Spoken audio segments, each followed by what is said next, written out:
Bonjour à vous tous, chers compatriotes, chers amis du Congo. Je vous reviens au moment où la République démocratique du Congo traverse une tragédie absolument innommable, une énième tragédie, avec ce que nous venons de vivre, à savoir le carnage qui a été perpétré dans la prison centrale de Makala, dans la ville de Kinshasa. Un carnage qui retient vraiment mon cœur, d'abord de mère et puis de responsable politique. Et donc, je tiens à présenter toutes mes condoléances à toutes ces familles meurtries, dont on est encore aujourd'hui en train de dénombrer le nombre de disparus, le nombre de tués. Et Dieu seul sait si nous connaîtrons un jour la vérité sur le véritable nombre des victimes. Mais en tous les cas, que toutes les familles congolaises se sentent solidaires de cette tragédie. Et en tant que responsables politiques, nous avons notre rôle à jouer et nous devrons absolument les assumer. Mais ce qu'il y a à dire sur ce carnage, c'est que ce sont de nouveau les mêmes méthodes, c'est-à-dire des méthodes inacceptables, des méthodes inadmissibles, et tout ressemble à une planification à grande échelle. Et pourquoi est-ce que je dis cela? Parce que ce n'est pas la première fois que nous vivons ce genre de drame et dans cette même prison de Makala. Rappelons-nous le cas de Nemwanda Nsemi, le responsable de Bundu Dia-Congo, Bundu Dia-Mayala. C'était aussi dans cette prison de Makala. Et c'était aussi la nuit.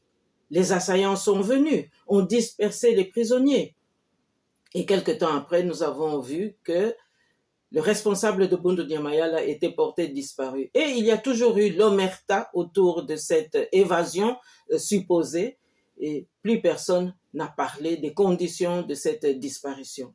Alors aujourd'hui, ce sont ces mêmes méthodes qui reviennent. Mais je dois aussi poser la question, les assaillants qui étaient armés pour entrer dans une prison qui est censée être hautement sécurisée dans la capitale, d'où venaient ces assaillants armés?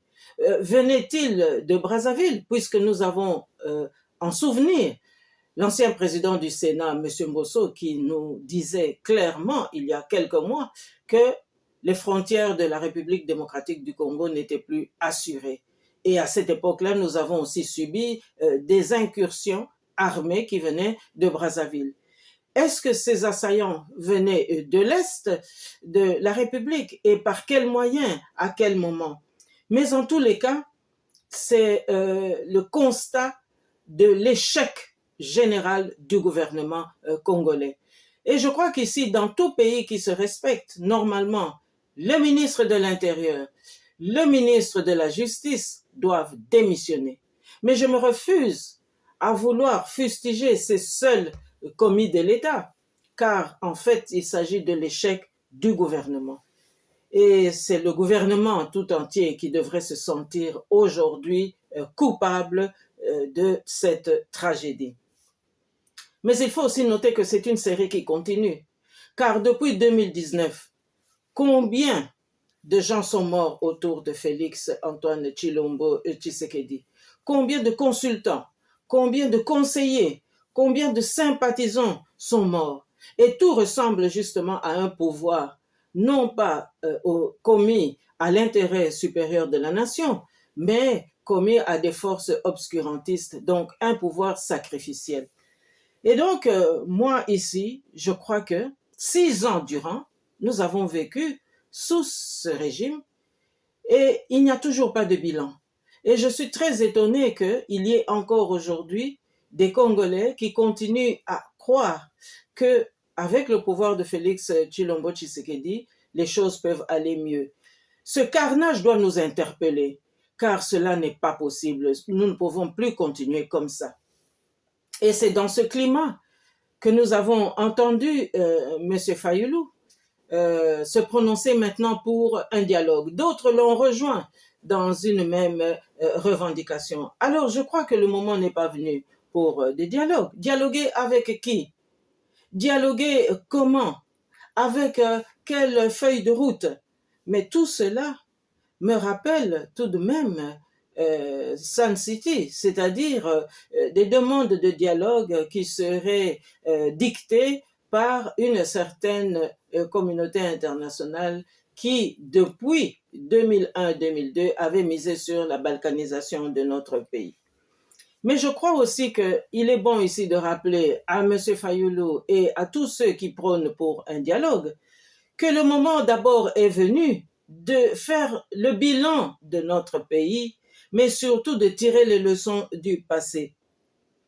Parce que moi, je crois que tous les dialogues auxquels nous avons assisté depuis Sun City jusqu'ici, eh bien, c'était tout simplement des reproductions d'une volonté de vider notre pays de sa souveraineté nationale. Car pour moi, Sun City n'a rien été d'autre qu'un laboratoire dans lequel on a mis les Congolais pour définir un nouveau profil politique, mais aussi pour détourner les Congolais de la vraie valeur de leur pays, c'est-à-dire des Congolais aptes à vendre leurs terres, aptes à concéder leur territoire, mais aussi aptes à dénier l'histoire, et surtout des Congolais, des hommes politiques qui sont beaucoup plus tournés vers l'exclusion. Et donc, je crois bien que Sun City, c'était le début du schéma de tous ces dialogues, de tous ces accords, qui n'ont rien fait d'autre que reproduire à répétition des politiciens qui étaient des produits purs et simples de laboratoire, des présidents qui l'étaient tout autant, des membres de la société civile aussi, et des opposants qui étaient conformes à l'image de cette communauté internationale qui a soutenu la balkanisation de notre pays. Alors, je suis étonné que M. Fayulu nous ait proposé un dialogue. Il a mobilisé la population pour aller l'accueillir, mais il est quand même étonnant que cette population n'ait jamais été mobilisée pour revendiquer ses droits ou pour le soulèvement populaire. Et donc là, moi, je m'interroge très sincèrement sur la pertinence d'une telle proposition. Nous avons beaucoup pleuré, nous avons beaucoup crié, et je crois que maintenant, le temps est venu à l'action. Et je crois aussi que M. Fayulu ne doit pas oublier que M. Étienne Tshisekedi avant lui avait été aussi exploité par cette logique de Sun City, c'est à savoir un leader autour duquel il y a une grande popularité, mais on utilise à la fin cette popularité contre lui parce qu'en fait, il s'agit tout simplement de pérenniser la logique de balkanisation, d'user le temps de manière à ce que les vrais patriotes puissent mourir, soit de leur belle mort, soit par des accidents de toutes sortes.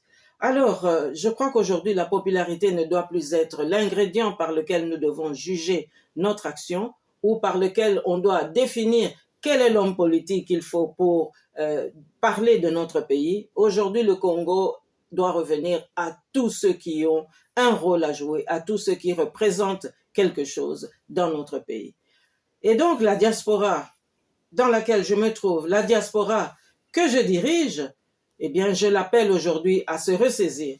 Il n'est pas du tout normal qu'il y ait chaque fois beaucoup de réunions, alors que ces réunions parlent des mêmes sujets. Je crois qu'aujourd'hui, nous devons absolument nous remettre dans la vision du discernement pour que nous sachions où nous voulons aller.